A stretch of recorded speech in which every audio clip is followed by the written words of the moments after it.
Hola, estás en Dejemos que fluya y hoy con ustedes la segunda parte de La muerte, un amanecer de Elizabeth Kubler-Ross.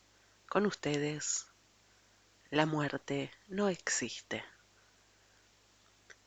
He reflexionado largo tiempo sobre lo que podría decirles hoy y me gustaría contarles ¿cómo sucedió que una pequeña nada que al nacer pesaba 1 kilo ha llegado a encontrar su camino en la vida y de qué forma aprendió a transitar? Esto es lo que hoy les relataré. Me gustaría decirles cómo pueden ustedes también llegar al convencimiento de que esta vida terrestre que viven en sus cuerpos físicos solo representa una pequeña parte de nuestra existencia global. Sin embargo, nuestra vida actual tiene una importancia muy grande en el marco de nuestra existencia entera, puesto que estamos acá por una razón precisa que nos es propia. Si vivís bien, entonces no tenés por qué preocuparte sobre la muerte, aunque solo nos quede un día de vida. El factor tiempo no juega más que un papel insignificante y de todas maneras está basado en una concepción elaborada por el hombre. Vivir bien quiere decir aprender a amar. Sí, ayer me emocioné escuchando al conferenciante que decía, entonces pues, fe, esperanza y amor, pero lo más grande de los tres es el amor. En Suiza se hace la confirmación a los 13 años y nos dan un versículo para que nos acompañe en la vida. Como nosotras, éramos trillizas, hubo que encontrar uno que nos conviniese a las tres y se pusieron de acuerdo sobre el que hemos mencionado. A mí me dieron la palabra amor, por ello yo quisiera hablarles del amor. Para mí, amor quiere decir vida y muerte, puesto que las dos son una misma cosa. Nací como una niña no deseada, no porque mis padres no quisieran tener hijos, por el contrario, deseaban una niña, pero una niña bien robusta de unos 5 kilos. No esperaban tener trillizas. Y cuando aparecí yo, pesaba alrededor de 1 kilogramo y era muy fea. No tenía nada de pelo y fui seguramente para ellos una gran decepción. 15 minutos después nació el segundo niño y 20 minutos después la tercera, que pesaba casi 3 kilos. En ese momento nuestros padres se sintieron felices, aunque quizás hubieran preferido devolver a 2 de nosotras. Yo creo que nada en la vida se debe al azar, y así ocurrió con las circunstancias de mi nacimiento. Me proporcionaron el sentimiento de que incluso una nada de menos de 1 kilo debía probar con todas sus fuerzas que tenía derecho a vivir. Tuve que trabajar muy duramente, como lo hacen los ciegos, que se creen obligados a aplicarse 10 veces más de lo ordinario para no perder su empleo. Al final de la Segunda Guerra Mundial yo era adolescente y sentía en mí una gran necesidad de hacer algo por este mundo tan perturbado por la guerra. Me juré a mí misma que al final de la guerra iría a Polonia para participar en los primeros auxilios y colaborar en la atención a los más necesitados. Mantuve mi promesa y yo creo que ese fue el principio de mi ulterior trabajo que debía tratar sobre el morir y la muerte. Yo misma visité los campos de concentración y vi con mis propios ojos vagones repletos de zapatos de niños, así como otros llenos de cabello humano que había pertenecido a las víctimas del campo de exterminio nazi. Se transportaba ese cabello a Alemania para confeccionar almohadas.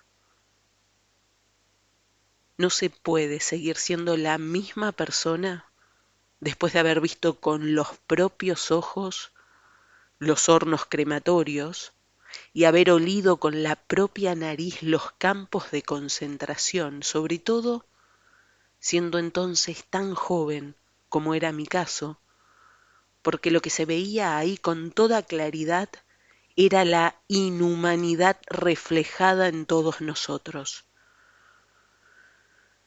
Cada uno de los que estamos en esta sala puede convertirse en un monstruo nazi, pero de igual manera cada uno tiene la oportunidad de llegar a ser la Madre Teresa de Calcuta.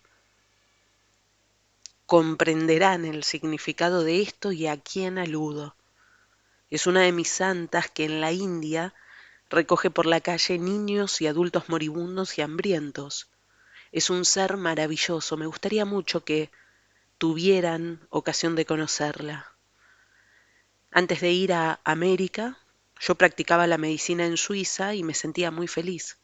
De hecho, yo había preparado mi vida para ir a la India con el fin de trabajar como médica, como lo hizo Albert Schweitzer en África, pero 2 meses antes de partir, se me informó que el proyecto había fracasado y en lugar de la jungla india, yo desembarcaba en la jungla neoyorquina, después de haberme casado con un norteamericano que me llevó allí, donde menos ganas tenía de vivir. Esto tampoco fue una casualidad, no fue el azar. Es fácil cambiarse de casa en una ciudad que a uno le gusta, pero irse a vivir a una ciudad que no te atrae en absoluto es una prueba a la que uno se somete para verificar que es capaz de realizar el objetivo fijado para la propia vida. Encontré un trabajo de médica en el Manhattan State Hospital, que también es un sitio horrible, ya les digo. En aquella época yo no sabía gran cosa de psiquiatría y me sentía muy sola, miserable y hasta desgraciada. Además, yo no quería hacer desgraciado a mi marido, así que me dediqué completamente a mis enfermos y me identifiqué con su soledad, su desgracia y su desesperación. Poco a poco, ellos empezaron a confiar en mí y a comunicarme sus sentimientos y de pronto comprendí que no estaba sola con mis miserias. Durante 2 años lo único que hice fue vivir y trabajar con estos enfermos. Para compartir su soledad, celebraba con ellos todas sus fiestas, ya fueran Yom Kippur, Navidad, Hanukkah o Pascua.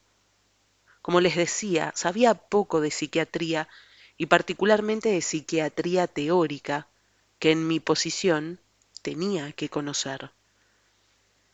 A causa de mis insuficientes conocimientos lingüísticos, tenía dificultades para comunicarme con mis enfermos, pero nos amábamos mucho. Sí, verdaderamente nos amábamos mucho.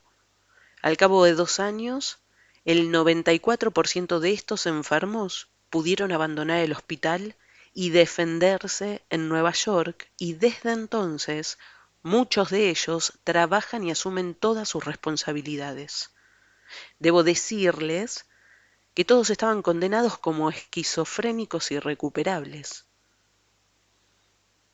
Lo que intento es explicarles que el saber es útil sin duda, pero que el conocimiento solo no ayuda a nadie. Si uno no utiliza, además de la cabeza, el corazón y el alma, no ayuda a nadie. Fueron estos enfermos mentales, al principio sin esperanza, los que me enseñaron esta verdad. En el transcurso de mi trabajo con ellos, ya fueran esquizofrénicos crónicos o niños minusválidos mentales o moribundos, descubrí que cada uno tiene una finalidad propia. Cada uno de estos enfermos puede no solamente aprender y recibir nuestra ayuda, sino llegar a convertirse además en nuestro maestro. Esto también es verdad. Tanto en los niños minusválidos mentales, aunque no tengan más que 6 meses, como en el de los esquizofrénicos profundos, que a primera vista tienen un comportamiento animal, esto también es verdad. Pero los mayores maestros de este mundo son los moribundos. Si uno se toma el tiempo de sentarse junto a la cabecera de la cama de los moribundos, ellos son los que nos informan sobre las etapas del morir. Nos muestran de qué modo pasan por los estados de cólera, de desesperación, del ¿por qué justamente yo? Y también la forma en que acusan a Dios rechazándolo incluso durante un tiempo. Luego comercian con él y caen seguidamente en las peores depresiones. Pero si a lo largo de estas fases están acompañados por un ser que los ama, pueden llegar al estado de aceptación. Todo esto no tiene aún nada que ver con las fases del morir propiamente dicho. Nosotros las llamamos fases del morir porque carecemos de una mejor denominación. Mucha gente vive fases similares en el momento en que un amigo o amiga los abandona, o al perder un empleo, o si tienen que abandonar la casa en la que vivieron durante 50 años para ir a un asilo, o algunas veces incluso al perder un animalito doméstico o simplemente una lente de contacto. En mi opinión, el sentido del sufrimiento es este: todo sufrimiento genera crecimiento. La mayoría de la gente considera sus condiciones de vida como difíciles y sus pruebas y sus tormentos como una maldición, un castigo de Dios, algo negativo.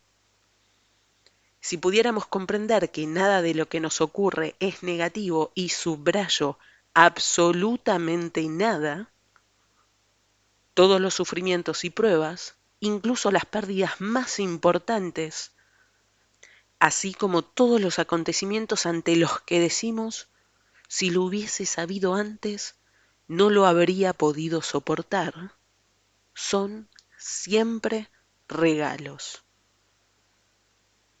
Ser infeliz y sufrir es como forjar el hierro candente, es la ocasión que nos es dada para crecer y la única razón de nuestra existencia.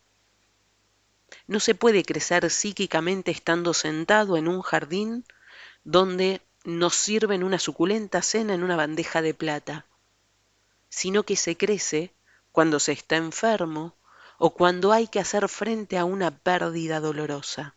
Se crece si no se esconde la cabeza en la arena, sino que se acepta el sufrimiento intentando comprenderlo, no como una maldición o un castigo, sino como un regalo hecho con un fin determinado.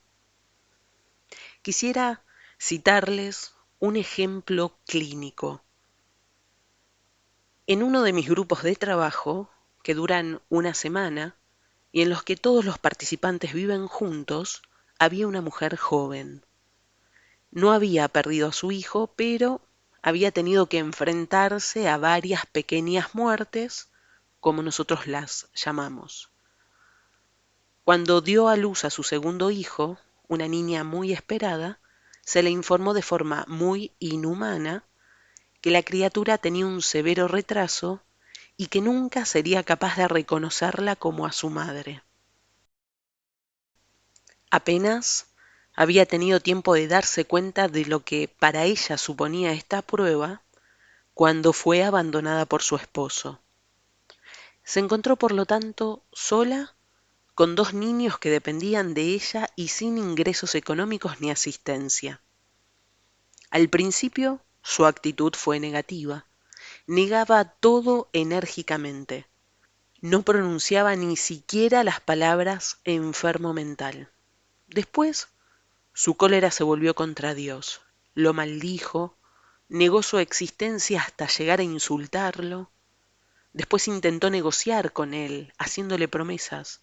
Si por lo menos mi niña pudiera aprender algo, si al menos pudiera reconocer a su madre.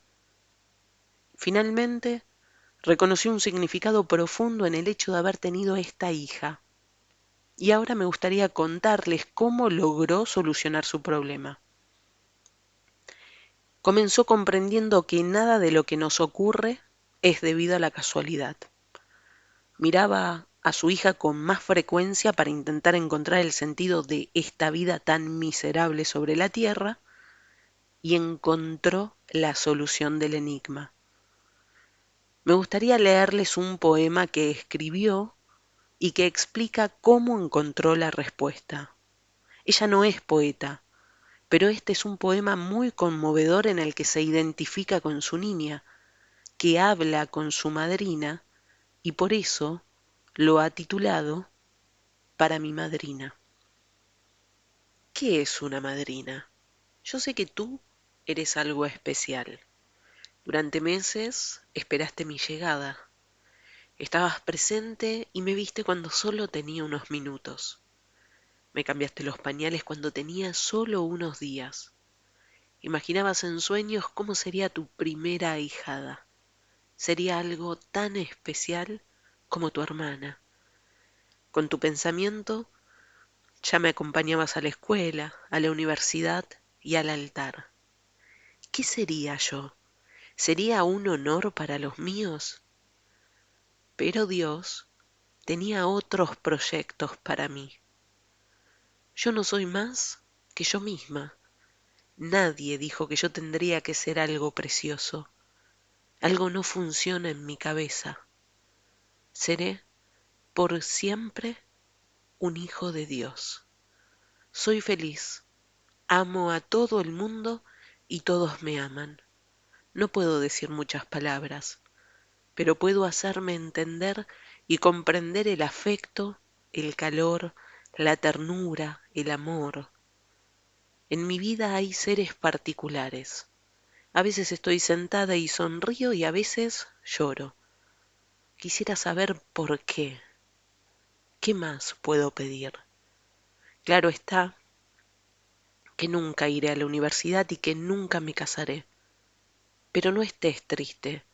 Dios me ha hecho muy especial. No puedo hacer el mal. Yo no puedo más que amar. ¿Recuerdas cuando fui bautizada? Me tenías en brazos y esperabas que no gritara y que no me cayera de tus brazos. Y nada de eso ocurrió y fue un día muy feliz. ¿Por eso fuiste mi madrina? Sé que eres tierna y cálida, que me amas y que en tus ojos hay algo muy particular. Veo esta mirada y siento este amor en otros. Debo de ser especial para tener tantas madres. A los ojos del mundo nunca tendré éxito, pero te aseguro algo que poca gente puede hacer, puesto que no conozco más que amor, bondad e inocencia. La eternidad nos pertenecerá, madrina mía. Esta es la misma madre que unos meses antes estaba dispuesta a que su niña resbalara hacia la piscina, esperando que se cayera y se ahogara, mientras ella estuviese ocupada en la cocina. Espero que se den cuenta de la transformación de esta mujer. Esto les ocurre a los que están dispuestos a mirar las cosas que les suceden desde el otro lado de la medalla. Nada tiene un solo aspecto, nada. Aunque alguien esté gravemente enfermo, aunque sufra y no tenga a nadie a quien confiarse, aunque la muerte venga a buscarlo a la mitad de la vida y no haya comenzado todavía a vivir en serio, aún así es preciso que mire el lado opuesto de la medalla. De pronto se llega a formar parte de esas pocas personas que pueden echar por la borda todo lo superficial, todo lo superfluo y dirigirse a alguien diciéndole te amo, pues saben que no les queda mucho tiempo de vida. Se puede al fin hacer cosas que verdaderamente se tiene deseos de hacer. Muchos de entre nosotros no hacemos el trabajo que en nuestro fuero interno habríamos querido realizar. Deberían volver a casa y empezar otra cosa. ¿Comprenden lo que les quiero decir? Nadie debería vivir en función de lo que los otros han dicho que hay que hacer. Esto es como si se obligase a un adolescente a emprender un oficio que no le conviene. Si se escucha la voz interior y el propio saber interno, que con relación a uno mismo es el más importante, entonces uno no se engañará y sabrá lo que debe hacer con su vida. En este contexto, el factor tiempo no tiene ninguna importancia. Después de haber trabajado con moribundos durante muchos años y tras haber aprendido al lado de ellos lo que es esencial en la vida, ya que hablan de sus arrepentimientos, de sus disgustos, justo antes de morir, cuando todo parece demasiado tarde, comencé a reflexionar sobre qué es la muerte. En mis cursos, el testimonio ofrecido por la señora Schwartz fue el primero que conocimos de una experiencia extracorporal experimentada por alguno de nuestros enfermos. Actualmente, en 1977, ya disponemos de centenares de testimonios parecidos redactados en California, en Australia o en otros lugares. Todos tienen un denominador común y es que las personas en cuestión abandonaron su cuerpo físico con toda conciencia. Esta muerte, de la que los científicos quieren convencernos, no existe en realidad. La muerte no es más que el abandono del cuerpo físico, de la misma manera que la mariposa deja su capullo de seda. La muerte es el paso a un nuevo estado de conciencia en el que se continúa experimentando, viendo, oyendo, comprendiendo, riendo, y en el que se tiene la posibilidad de continuar creciendo. La única cosa que perdemos en esta transformación es nuestro cuerpo físico, porque ya no lo necesitamos. Es como si se acercase la primavera, guardamos nuestro abrigo de invierno sabiendo que ya está demasiado usado y no nos lo pondremos de todas maneras. La muerte no es otra cosa. Ninguno de mis enfermos que haya vivido una experiencia del umbral de la muerte ha tenido a continuación miedo a morir, y quisiera subrayarlo, ni siquiera uno solo de ellos. Muchos de estos enfermos nos han contado también que, además de la paz, de la calma y de la certeza de percibir sin ser percibidos, habían tenido la impresión de integridad física. Por ejemplo, alguien que había perdido una pierna a consecuencia de un accidente de automóvil, la vio separada en el suelo y a la vez tuvo la impresión de conservar las dos piernas después de haber abandonado su cuerpo. Una de nuestras enfermas se volvió ciega a consecuencia de una explosión en un laboratorio. Inmediatamente después se encontró en el exterior de su cuerpo pudiendo ver de nuevo. Miraba las consecuencias de este accidente y describió más tarde lo que ocurría cuando la gente llegaba al lugar. Cuando los médicos consiguieron hacerla volver a la vida, se había quedado completamente ciega. Esta es la explicación de por qué muchos de los moribundos luchan contra nuestras tentativas de volverlos a la vida, cuando ellos se encuentran en un lugar mucho más maravilloso, más bello y más perfecto.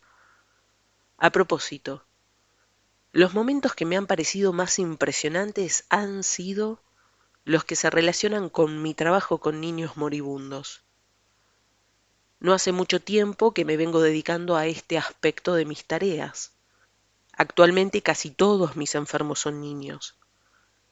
Yo los llevo a sus casas para que puedan morir. Preparo a sus padres, a sus hermanos y hermanas.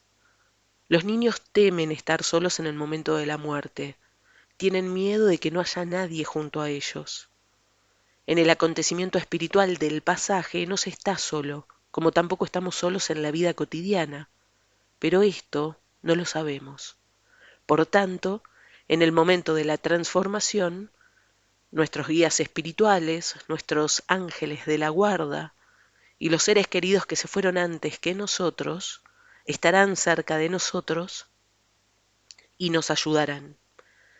Esto nos ha sido confirmado siempre, así que ya no dudamos nunca de este hecho.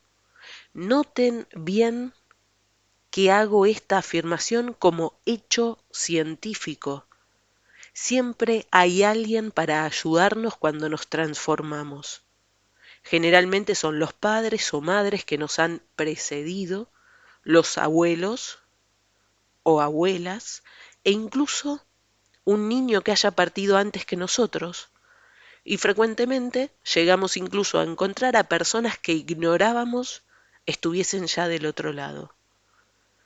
Tenemos el caso de una chiquilla de 12 años que no quería hablar con su madre de su experiencia maravillosa, puesto que ninguna madre quiere oír que uno de sus hijos se haya sentido mejor en otro lugar que no sea su casa. Y esto es comprensible. La experiencia de la niña era tan extraordinaria que tuvo la necesidad de contársela a alguien y entonces le confió a su padre lo que había vivido en el momento de su muerte. Fueron acontecimientos tan maravillosos que no quería volver, independientemente del esplendor magnífico y de la luminosidad extraordinaria que han sido descritos por la mayoría de los sobrevivientes. Lo que este caso tiene de particular es que su hermano estaba a su lado y la había abrazado con amor y ternura. Después de haber contado todo esto a su padre, añadió: lo único que no comprendo de todo esto es que en realidad yo no tengo un hermano. Su padre se puso a llorar y le contó que, en efecto, ella había tenido un hermano del que nadie le había hablado hasta ahora, que había muerto 3 meses antes de su nacimiento. ¿Entienden? ¿Logran comprender por qué les cito un ejemplo como este? Porque mucha gente tiene tendencia a decir, claro, no se había muerto aún y en el momento de la muerte, naturalmente, se piensa en los que se ama y se los imagina a uno físicamente. Pero esta nena de 12 años no había podido representarse a su hermano. Yo siempre pregunto a todos mis niños moribundos a quién desearían ver, a quién les gustaría tener cerca de ellos. Claro está que mi pregunta se refiere siempre a una presencia terrestre. Muchos de mis enfermos no son creyentes y yo no podría hablar con ellos de una presencia después de la muerte. Se sobreentiende que no impongo a nadie mis convicciones. Les pregunto a mis niños a quién les gustaría tener cerca si tuvieran que elegir a una persona. El 90% se deciden por mamá o por papá. Con los niños negros es diferente. Ellos prefieren a menudo a una de sus tías o abuelas, pues la ven más frecuentemente y las quieren más. Aquí solo se trata de diferencias culturales. Ninguno de los niños que optaron por papá o mamá contó, tras una de estas experiencias del umbral de la muerte, haber visto a ninguno de sus padres, a menos que uno de ellos hubiese muerto antes. Mucha gente podría decir otra vez, se trata de una proyección del pensamiento engendrada por un deseo, como los que mueren están solos, se sienten abandonados y tienen miedo, es por eso que imaginan a alguien a quien aman. Si esta afirmación fuera cierta, el 99% de mis niños de 5, 6 o 7 años deberían ver a su padre o a su madre. Hemos consignado los casos a lo largo de los años y ninguno de ellos ha dicho, en el caso de su muerte aparente, que había visto a su padre o a su madre, puesto que éstos vivían aún. Sobre la cuestión de saber a quién se ve en una muerte aparente, dos condiciones se manifiestan con un denominador común. La primera, que la persona percibida debía de haber partido antes, aunque solo fuera unos minutos antes. Y la segunda, que debía de haber existido un lazo de amor real entre ellos. Pero aún no les he contado el caso de la señora Schwartz. Murió 2 semanas después de que su hijo terminara la escuela. Yo la hubiera olvidado sin duda como una más de mis numerosos pacientes si ella no hubiera regresado y me hubiera visitado. Aproximadamente 10 meses después de su entierro, yo estaba furiosa una vez más. Mi seminario sobre el morir y la muerte estaba a punto de hacer agua. Debía renunciar a la colaboración del pastor con el que trabajaba y al que quería mucho. Mientras el nuevo pastor buscaba influir en el público, recurriendo a los medios de comunicación, estábamos obligados a hablar cada semana de las mismas cosas, pues mi seminario, entre tanto, se había convertido en un acontecimiento.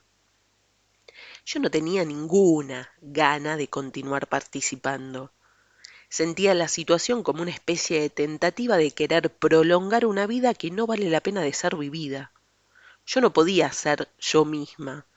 No veía otra salida para alejarme de ese trabajo que la de dejar la universidad. La decisión era difícil porque yo amaba mi trabajo, pero no llevado a cabo de esa manera.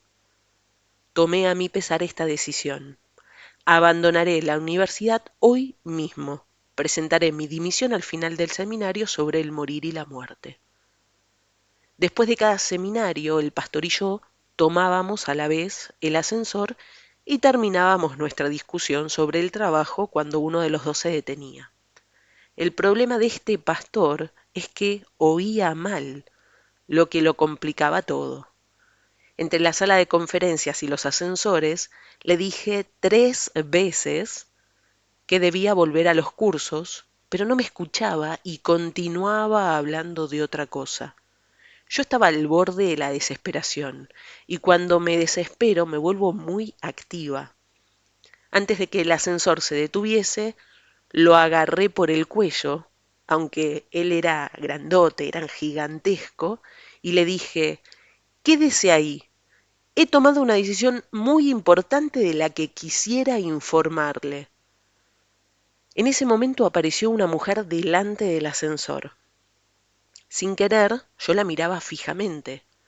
No puedo describirla, pero ¿se pueden imaginar cómo se siente uno cuando se encuentra con alguien a quien se conoce mucho y de pronto no se sabe quién es? Le dije entonces al pastor, Dios mío, ¿quién es? Yo conozco a esa mujer. Me mira y espera que usted tome el ascensor para acercarse a mí. Estaba tan preocupada por la visión de esa mujer que se me había olvidado por completo que seguía teniendo al pastor por el cuello. Con esa aparición, mi proyecto fue desbaratado. La mujer era muy transparente, pero no tanto como para poder ver a través de ella. Le pregunté una vez más al pastor si la conocía, pero no me respondió. No insistí, y lo último que le dije fue más o menos esto. Vaya, iré a verla y le diré que por el momento no recuerdo su nombre. Estas fueron mis últimas palabras antes de que él partiera. Desde el momento en que subió al ascensor, la mujer se acercó a mí y me dijo, Doctora Ross, yo debía volver. ¿Me permite que la acompañe a su despacho? No abusaré de su tiempo. Dijo algo más o menos parecido, y como aparentemente sabía dónde estaba mi despacho y conocía mi nombre, me sentía aliviada al no tener que admitir que yo no recordaba el suyo. Sin embargo, fue el camino más largo de mi vida. Yo soy psiquiatra y trabajo desde hace mucho tiempo con enfermos esquizofrénicos a los que quiero mucho. Cuando me cuentan alucinaciones visuales, les contesto siempre, Sí, ya lo sé. Ves una virgen en la pared, pero yo no puedo verla. Y ahora yo me digo a mí misma, Elizabeth, tú sabes que ves a esta mujer y sin embargo, esto no puede ser verdad. ¿Pueden ponerse en mi lugar? Mientras caminaba desde los ascensores hasta mi despacho, me seguía preguntando si era posible lo que estaba viendo. Me decía a mí misma, estoy demasiado cansada y necesito vacaciones. Tengo que tocar a esta mujer para saber si está caliente o fría. Fue el camino más increíble que yo haya hecho nunca. Fue el camino más increíble que yo haya hecho nunca. Durante todo el tiempo ni siquiera sabía por qué hacía todo esto ni quién era ella. De hecho, incluso rechacé el pensamiento de que esta aparición pudiese ser la de la señora Schwartz, que había sido enterrada hace algunos meses. Cuando juntas alcanzamos la puerta de mi despacho, ella la abrió como si yo fuera la invitada en mi casa. La abrió con una finura, una dulzura y un amor irresistible y dijo, Doctora Ross, yo debía venir por dos razones. La primera, para darle las gracias a usted y al pastor G. Se trataba del maravilloso pastor negro con el que me entendía tan bien, por todo lo que hicieron por mí.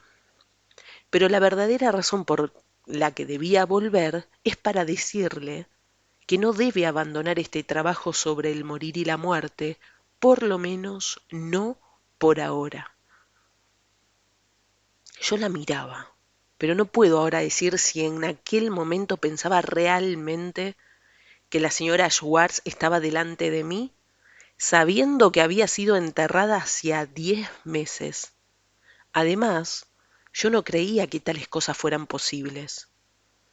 Finalmente, me fui a mi despacho.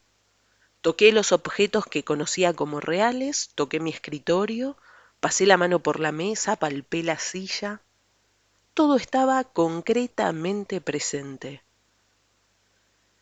Pueden imaginarse que todo ese tiempo yo esperaba que por fin aquella mujer desapareciera.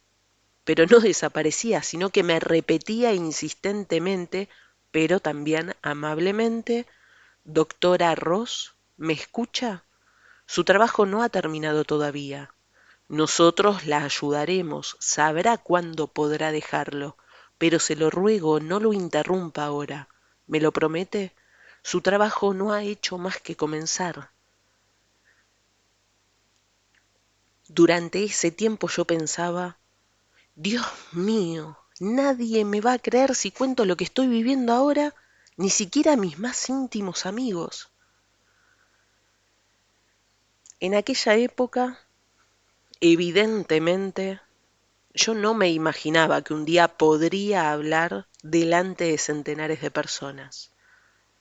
Por fin, la científica que hay en mí terminó sobreponiéndose y astutamente le dije, ya sabrá usted que el pastor G vive actualmente en Urbana, puesto que ha vuelto a una parroquia.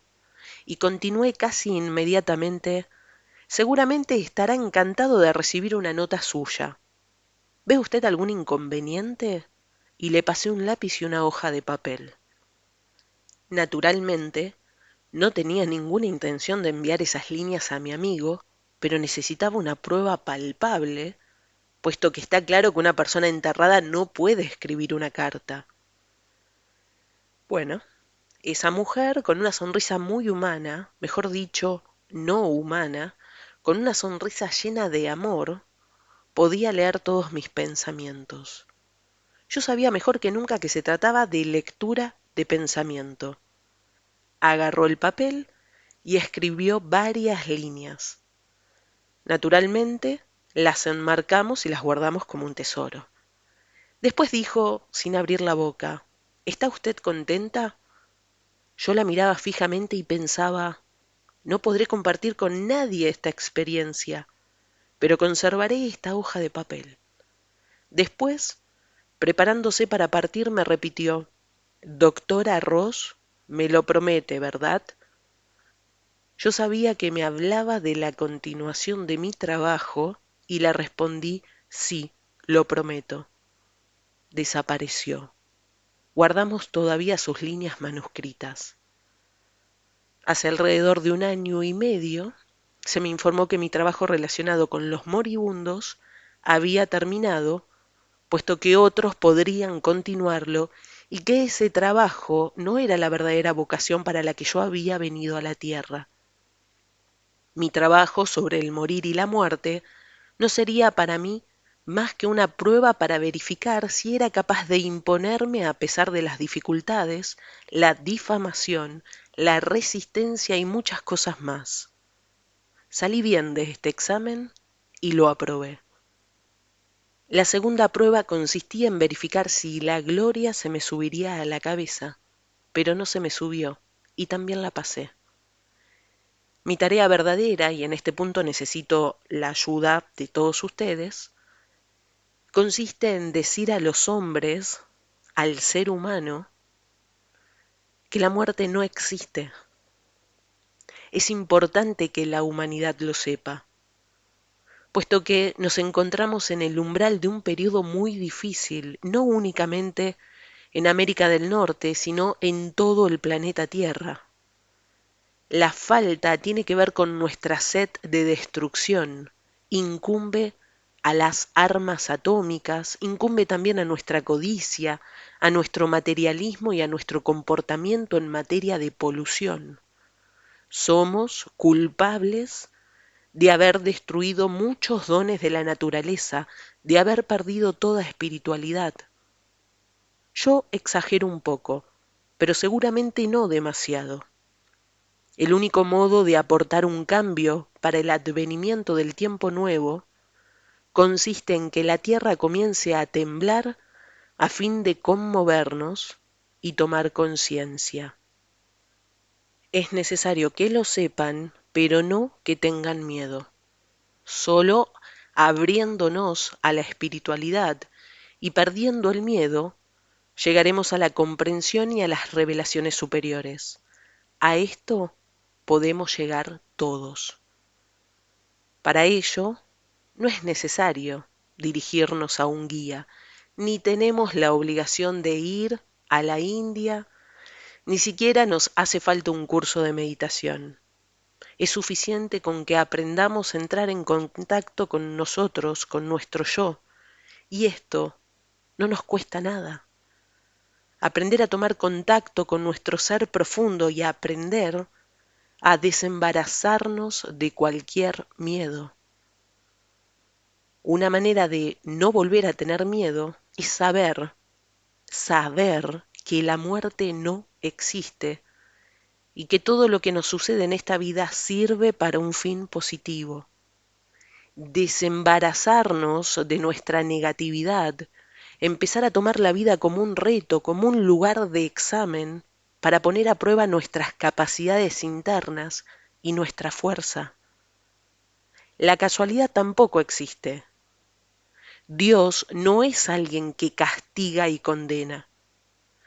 Después de haber dejado definitivamente nuestro cuerpo físico, llegaremos al lugar que se designa como cielo o infierno, lo que no tiene nada que ver con el juicio final. Lo que hemos aprendido por nuestros amigos que se fueron, lo que aprendimos de los que volvieron, es la certeza de que cada ser después de su pasaje debe mirar algo que recuerda a una pantalla de televisión en la que se reflejan todos nuestros actos, palabras y pensamientos terrestres. Esto sucede después de haber experimentado un sentimiento de paz, equilibrio y plenitud, habiendo encontrado a una persona querida para ayudarnos a dar este paso. De esta manera, tenemos la ocasión de juzgarnos a nosotros mismos en lugar de ser juzgados por un Dios severo.